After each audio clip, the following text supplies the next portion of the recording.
Hello and welcome again to this edition of FiTV. I'm your host, Brad Swanson. We are coming to you literally from the Florida Capitol. We're joined by brand new Representative Joe Harding for the first time. Welcome to FiTV. Thank you, Brad. I appreciate it. Thanks for having me on. All right, so the session's been crazy, right? No lobbyists in the building. We've been right. It's been a pleasure for you guys. But you guys are representing your constituents in all sorts of manners. Now, you've been advocating for an infant protection bill, newborn protection bill. Tell us a little bit about that. Yeah, so really, it's my passion bill. We passed that bill. I was the first freshman to pass the bill off the House floor, and that was the bill. So the bill is thank you. It's truly going to save lives. It allows for a longer time for an infant to be surrendered by their mom. Currently, the law is 7 days. We extended it to 30 days. And it also allows for a safe device, surrender device that basically allows the mother to, instead of leaving their child in a dumpster or leaving it outside, which happens every year in Florida, this allows a safe way for the mother to surrender the child and for first responders to be alerted so they can deliver first aid to that child. So it's really a neat bill. Save the child, make sure it's delivered with care and no danger to the child in the transfer process. Right. Well, that's amazing. What a neat bill. I mean, you think about the kids' lives that are changed because of that. Wow, that's really cool. Because we think about those poor kids that are in trouble and they need to surrender their child and they get left on the front doorstep of a fire station, etc. So what a great bill.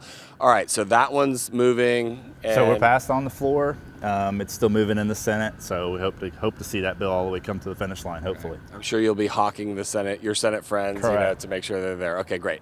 All right, so let's talk about your next bill. So this is a occupational license or a DBPR bill. How does that one work? Yeah, so my bill is basically a preemption of local government to require occupational licenses that are in addition to what the state requires. So you have some municipalities, and it makes it really hard for trade workers like a painter or a cabinet installer, and some municipalities are requiring a local license for occupations that aren't regulated at the state level. So as they're trying to move around and do work in different counties, they're having to deal with more layers and more licenses and more roadblocks. So our bill was truly to break down barriers.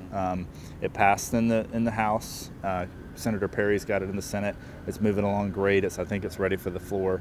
And so it's a great bill. At the end of the day, it's a pro-worker bill, and really proud of that bill. So we had Senator Perry on the show last week talking about your companion bill, if you will.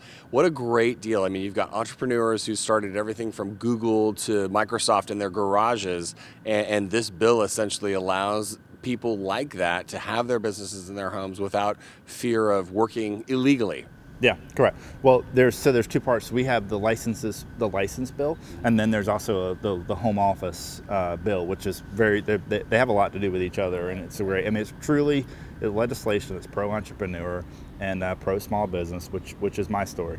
Started my business, and same for Senator Perry. So it's really great to actually be able to make an impact on people like myself. Well, I love it. So you got a freshman who's crushing it for small business, and as we know, 90% of Florida businesses are small businesses. So many of those are home-based businesses, and just right out of the box, you're fighting for what drives Florida's economy. That's really cool. Well, look, we're going to stay tuned to these bills. We're going to make sure we see when they pass off the Senate floor and they get to the governor's desk. But I got to tell you, so before we go, we know you fight for free enterprise. We know you fight for America, for your constituents. But when Joe Harding isn't, crushing it, what do you stream? What do you like to watch to take your mind off the craziness of this process? I like throwback shows, so I watch The Office. I associate watching The Office show with relaxing, and so I watch that show, the reruns of that, regularly. All right. We're gonna have to tune in to The Office to catch up, and we'll compare notes with you. Joe, thanks for coming on. We appreciate it. That's all the time we have for this great interview. For more interviews like this one, hit us up on our social media feed. And for now, thanks for tuning in.